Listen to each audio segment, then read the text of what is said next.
तो SSGD का ये हमारा मॉक टेस्ट है। इंडियन ज्योग्राफी के हम अभी 10 क्वेश्चन करेंगे।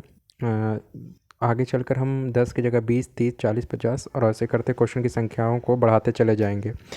तो ये मेरा पहला ट्रायल क्लास है जो आप लोग को देना है। ये एक मॉक टेस्ट ले रहे हैं, तो ये आपको अटेंड करना है और अपना फीडबैक हमें देना है। तो हम शुरू करते हैं ज़्यादा कुछ समय को व्यर्थ किए हुए। इंडियन ज्योग्राफी का पहला क्वेश्चन है कि Saryu river is the tributary of which river. Question ये है कि जो सरयू नदी है वो किस नदी की सहायक नदी है। इसको मैं हिंदी में भी कर देता हूँ। ये देखिए आगे आपका ये हिंदी में, सरयू नदी किस नदी की सहायक नदी है। पहला ऑप्शन है पिंडर, भागीरथी, टोंस या शारदा। ठीक, तो ये अपना आंसर आप एक कॉपी में लिखेंगे और लास्ट में हम इस आंसर को चेक करेंगे। तो फिर ये क्वेश्चन आपका पहला क्वेश्चन हो गया। अब इसका आंसर आप कहीं पे नोट कर लेंगे। ठीक, उसको लास्ट में हम लोग मैच करेंगे। सेकंड क्वेश्चन है हमारा, हसदेव और जोक नदियाँ भारत के किस राज्य में पाई जाती हैं। हसदेव और जोक नदियाँ भारत के किस राज्य में पाई जाती हैं। पहला ऑप्शन है अरुणाचल प्रदेश, दूसरा है गोवा, तीसरा है छत्तीसगढ़, चौथा है हरियाणा। ठीक, हमने क्वेश्चन को फिर से पढ़ लेना है। हसदेव और जोक नदियाँ भारत के किस राज्य में पाई जाती हैं। तो ये हो गया आपका दूसरा क्वेश्चन। अब चलते हैं तीसरे क्वेश्चन की तरफ। तीसरा क्वेश्चन ये है, निम्न में से कौन सा पर्वतीय पर्यटन स्थल मध्य हिमालय में स्थित है। मध्य हिमालय मतलब मिडिल हिमालय में। तो मिडिल हिमालय में हमका कौन सा इसमें से हिल स्टेशन है जो स्थित है। तो आपका ऑप्शन है पहला, ये ऑप्शन को आप ध्यान से देखिएगा, केम नगुड़ी, कोडी कनाल, मुत्रार, दार्जिलिंग। ये आपके 4 ऑप्शन है। क्वेश्चन आपका ये रहेगा, इनमें से कौन सा पर्वतीय पर्यटन स्थल मध्य हिमालय में स्थित है। तीसरा क्वेश्चन ये। चौथा क्वेश्चन चलते हैं, भारत में सक्रिय ज्वालामुखी कहाँ पाया जाता है। मतलब एक्टिव वोल्केनो, भारत में जो एक्टिव वोल्केनो है जो अभी भी चल रहा है, सक्रिय है, वो कहाँ पाया जाता है। ऑप्शन है अपना लक्षद्वीप, अंडमान एंड निकोबार, गोवा या पुडुचेरी। ये आपका चौथा क्वेश्चन है। चलिए अब आगे बढ़ते हैं। भारत की 2011 की जनगणना के अनुसार देश डैश वैधानिक शहर है। कितने वैधानिक शहर हैं। वैधानिक शहर का हम इंग्लिश में भी ट्रांसलेट कर देते हैं। As per the census of India 2011 there are dash statutory towns in the country. ये आपके कुछ नंबर न्यूमरिक है, कितने टाउन्स है पूरे भारत में, उसकी बात किया जा रहा है। तो ये आपके ऑप्शन है। चलिए अगले क्वेश्चन की ओर बढ़ते हैं। Which of the flowing the largest best flowing river in peninsular India. Question यह, निम्नलिखित से कौन सा प्रायद्वीपीय पठार में पश्चिमी की ओर बहने वाली सबसे बड़ी नदी है। पश्चिम की ओर बहने वाली सबसे बड़ी नदी कौन सी है पेनिनसुलर इंडिया प्रायद्वीपीय पठार का भारत का। तो पहला कृष्णा, दूसरा कावेरी, तीसरा नर्मदा और चौथा गोदावरी।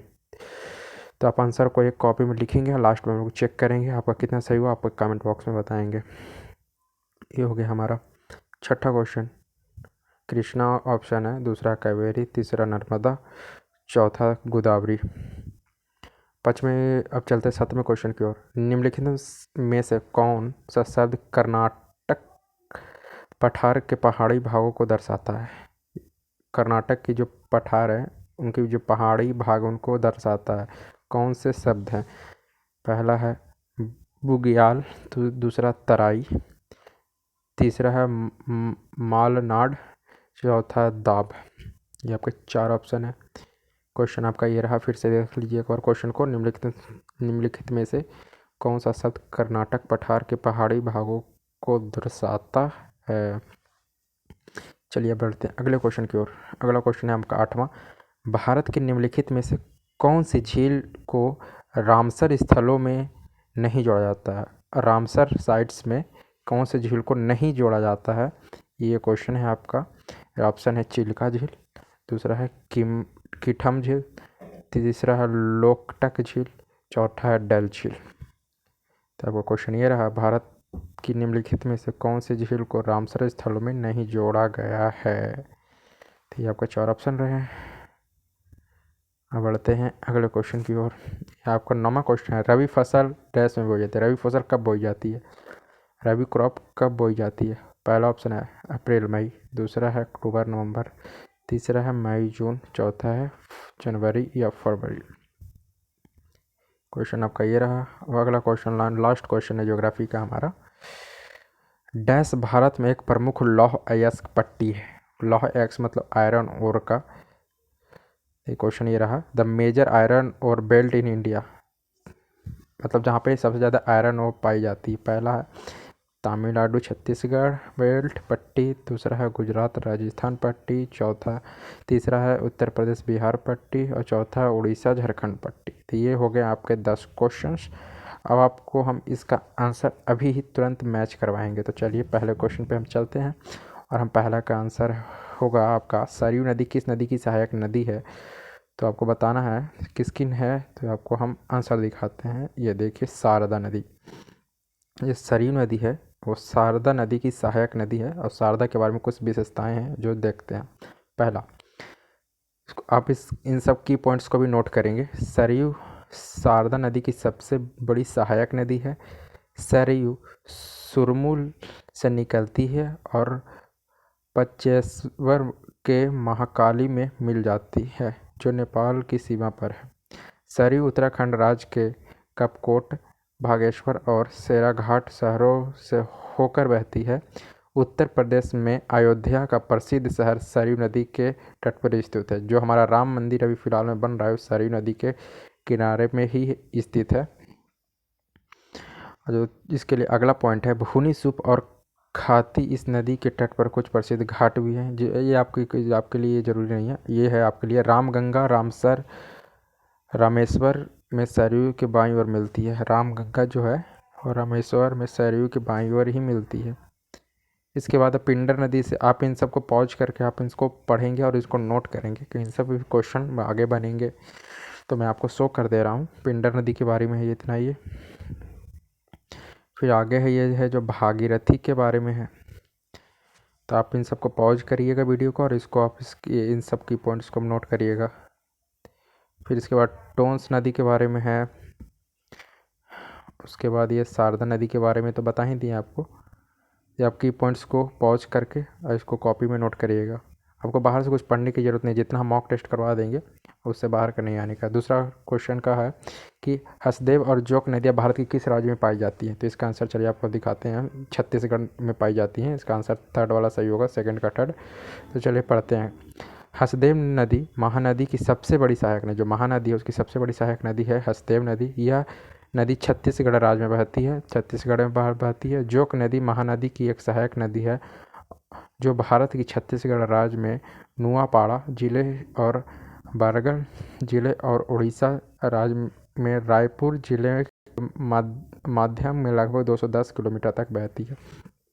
ये आपका आंसर हो गया। की पॉइंट से आपको ये भी याद करना है। एडिशनल इन्फॉर्मेशन है, महानदी छत्तीसगढ़ के रायपुर जिले से निकलती है और बंगाल की खाड़ी में गिरने से पहले 851 किलोमीटर तक बहती है। इसकी मुख्य सहायक नदियां हैं शिवनाथ, जोक, हसदेव, मांड, ईब, ओंग और तेल है। तो ये आपकी इन सब की पॉइंट्स को भी आप नोट करेंगे ज़रूर से ज़रूर। तो अगले क्वेश्चन की ओर अपना बढ़ते थे। इसका आंसर देखते हैं। जो आपका तीसरा क्वेश्चन था कि निम्न से कौन सा परिद्वीपीय पर्यटन स्थल मध्य हिमालय में है? कौन सा है जो मध्य हिमालय में है? तो आपके हिसाब से जो सही आंसर है वो है चौथा, दार्जिलिंग। तो ये दार्जिलिंग के बारे में कुछ पॉइंट्स है। दार्जिलिंग पश्चिम बंगाल में मध्य हिमालय में स्थित है। यह वृक्षारोपण पर उगाई जाने वाली विशिष्ट काली चाय के लिए प्रसिद्ध है और उसके आसपास के ढलानों पर स्थित है। इसे उत्तर पूर्व भारत की स्थिति पहाड़ियों की रानी कहा जाता है। दार्जिलिंग को पहाड़ियों की रानी भी कहा जाता है। यह विश्व धरोहर दार्जिलिंग हिमालयन रेलवे के लिए प्रसिद्ध है। यह क्षेत्र तीस्ता नदी द्वारा प्रवाहित होती है। तो ये आपके की पॉइंट्स हो गए। और जो एडिशनल इन्फॉर्मेशन है आपको हमें दिखा दे रहे हैं, ये पहाड़ी का इलाका उनके राज्य हैं, तो इनको आप नोट करेंगे। ये आपका हो गया तीसरा क्वेश्चन। आप चलते हैं चौथा क्वेश्चन की ओर। चौथा क्वेश्चन है, भारत में सक्रिय ज्वालामुखी कहाँ पाया जाता है? तो अंडमान एंड निकोबार में पाया जाता है। तो इसके बारे में जो एक्टिव वोल्केनो है अंडमान निकोबार पाया जाता है। सेकंड इसका आंसर होगा। चलिए इसके बारे में कुछ की पॉइंट्स जानते हैं। तो बैरन द्वीप है भारत के अंडमान निकोबार में पाया जाने वाला एकमात्र सक्रिय एक्टिव वोल्केनो है जो बैरन द्वीप पे ही पाया जाता है। यह एक प्रकार की मिश्रित ज्वालामुखी है जो लावा चट्टान के टुकड़े और राख से बना होता है। यह दक्षिण एशियाई देशों में एकमात्र सक्रिय जो दक्षिण एशिया के जितने देशों उसमें से एकमात्र ये एक एक्टिव वोल्केनो है जो बैरन द्वीप पे है भारत के अंडमान निकोबार पे। भारत में 6 ज्वालामुखी पाए जाते हैं। भारतीय दक्कन के पठार भी लावा से बना हुआ है।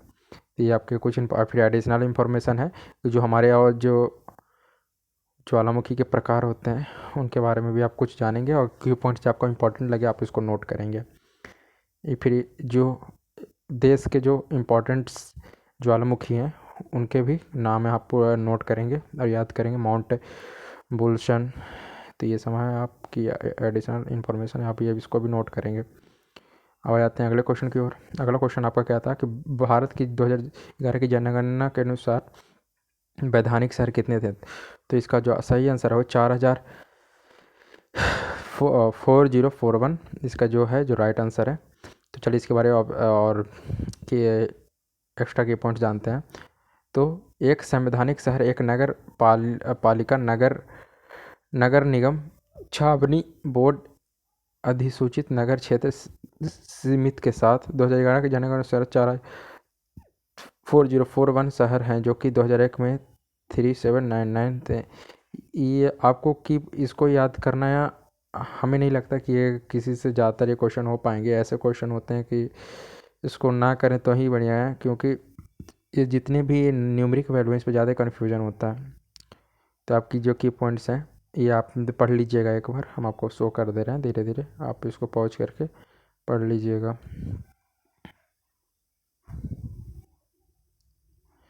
चलिए चलते हैं अगले क्वेश्चन की ओर। अगला क्वेश्चन आपका यह था निम्न में कौन सा प्रायद्वीप पठार बहने वाली सबसे बड़ी नदी है।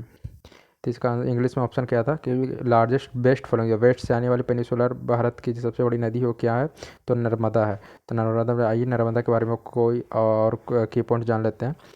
तो पहला, नर्मदा नदी मध्य प्रदेश के अमरकंटक पठार से निकलती है, ठीक। और यह प्रायद्वीपीय भारत में पश्चिमी की ओर बहने वाली सबसे बड़ी नदी है। अब जितने भी की पॉइंट्स हैं आप इसको नोट करिएगा और याद करिएगा क्योंकि जितना आप ये कर लेंगे ना आपको उतना आगे ही पढ़ने की ज़रूरत नहीं पड़ेगी।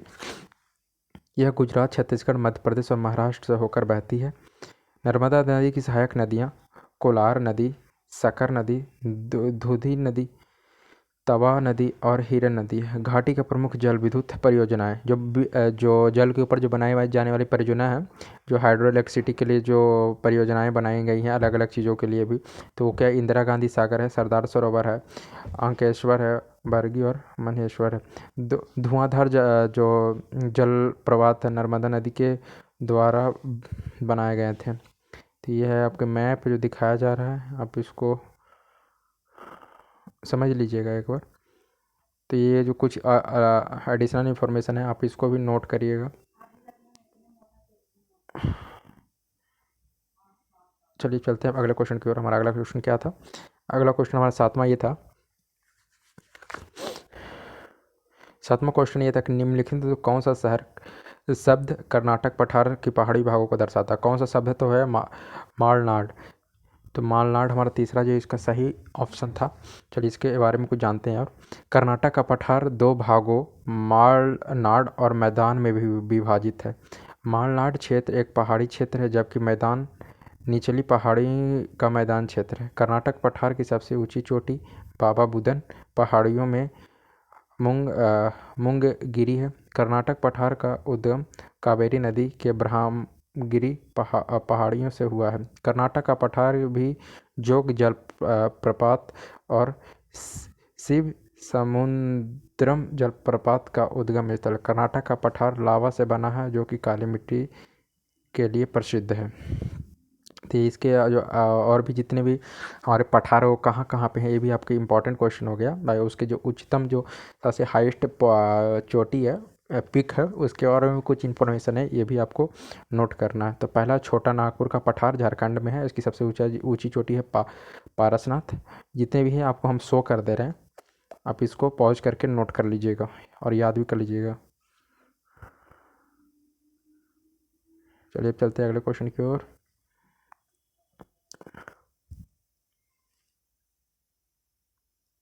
ये हमारा अगला क्वेश्चन आ गया, 8वां क्वेश्चन।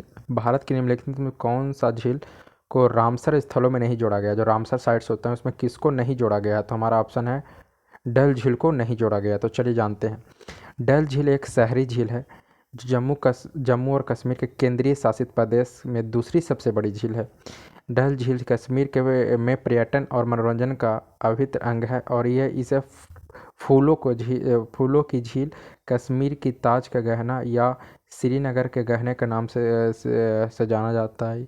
डल झील महान हिमालय और पीर पंजाल पर्वतमाला के बीच स्थित है। झील की तटरेखा लगभग 15.5 किलोमीटर है और यह मुगल युग के बगीचे, पार्कों, हाउस बोटों और होटलों के साथ एक बुलवार्ड से घिरी हुई है। डल जम्मू और कश्मीर में ग्रीष्मकालीन राजधानी श्रीनगर में स्थित एक झील है। इसके बारे में कुछ जो अलग अलग झील उनके बारे में, चिल्का झील के बारे में आप ये पॉइंट्स नोट करेंगे और इसको आप याद करेंगे। इसके में जो कीठम झील है इसके बारे में भी, लोकटक झील के बारे में भी, फिर अदर जो पॉइंट्स हैं, रामसर स्थल क्या होता है तो इसके बारे में भी यहाँ पे कुछ पॉइंट्स दिए गए हैं। तो इसको आप ज़रूर याद करिएगा, इससे बाहर का आपका कुछ नहीं आने का है। तो आगे बढ़ते हैं। हमारे 9वें क्वेश्चन है, रबी फसल किसको कहते हैं? जो अक्टूबर और नवंबर में जो बोए जाने वाला जो फसल है उसको रबी क्रॉप कहते हैं। तो ठीक है, देखिए रबी फसल के बारे में। रबी फसल कृषि फसलें हैं जो दक्षिण एशिया में अक्टूबर नवंबर के दौरान सर्दियों में बोई जाती हैं और अप्रैल मई के दौरान बसंत में काटी जाती हैं। अंततः इसका जो दूसरा वाला था वो सही था। तो रबी में जो कुछ कुछ जो क्या क्या बोया जाता है तो उसमें सबसे पहले गेहूँ हो गया, जौ, मटर, चना और बहुत सारे फल हैं। और कहाँ कहाँ किन किन राज्यों में बोई जाती है तो हरियाणा हो गया, पंजाब, हिमाचल प्रदेश, जम्मू कश्मीर, उत्तराखंड, उत्तर प्रदेश। और भी जो खरीफ के बारे में, फिर इसके बाद है खरीफ कब बोई जाती है भाई। तो खरीफ के बारे में जो जून जुलाई में बोई जाती है वो खरीफ है और सितंबर अक्टूबर में काटी जाती हैं। तो इसमें कौन कौन से फसल आते हैं ये हो गया आपका इंपॉर्टेंट पॉइंट। तो चलते हैं, हमारा लास्ट क्वेश्चन है आज का। भारत में एक प्रमुख लौह अयस्क पट्टी है तो इसका तो आंसर होना चाहिए बिहार और झारखंड। देखिए उड़ीसा और झारखंड, सॉरी, तो उड़ीसा और झारखंड इसका सही ऑप्शन है। उड़ीसा और झारखंड में आयरन ऊन सबसे ज़्यादा है। तो इसके बारे में देखिए ये पॉइंट्स है कि भारत में 3 प्रमुख लौह अयस्क, मतलब जहाँ पे लोहे का अयस्क मतलब लोहे की खदानें हैं, कहाँ कहाँ पे है तो उड़ीसा झारखंड पट्टी में सबसे ज़्यादा है। दूसरा बस्तर चंद्रपुर पट्टी। तो आप ये की पॉइंट्स को पढ़ लीजिएगा, इंपॉर्टेंस की पॉइंट है। इसके बाद आपको इसको पढ़ के बस नोट कर लीजिएगा और इसको बार बार देखिएगा ना, तो आपको कोरिलेट करने को मिल जाएगा, आंसर आपको बहुत जल्दी जल्दी मिलेंगे। तो ये हमारा 10 क्वेश्चन थे ज्योग्राफी से रिलेटेड जो आपको SSC GD CHSL MTS और जितने भी आपके अभी तक एग्ज़ाम होते हैं, WATPO हो गया या किसी भी SSC द्वारा या या किसी कहीं स्टेट पुलिस के द्वारा जितने भी क्वेश्चंस आते हैं ज्योग्राफी से रिलेटेड, आपके सारे मॉक टेस्ट यहाँ पे होंगे। हिंदी, इंग्लिश, मैथ्स, सिलेबस के हिसाब से आपके मॉक टेस्ट भी होंगे। ये फ़िलहाल मॉक टेस्ट तो SSC GD का है, लेकिन ये आपके हर जगह यूज होंगे या बोल सकते हैं कि आप हर जगह आपके ये काम आएंगे। तो आशा करते हैं, ये हमारा पहला वीडियो था, तो आशा करते हैं आपको ये पसंद आया होगा और चैनल को ज़रूर सब्सक्राइब कर दीजिएगा क्योंकि हम कोशिश करेंगे कि अपने कंटेंट को और बेहतर बनाएं। धन्यवाद।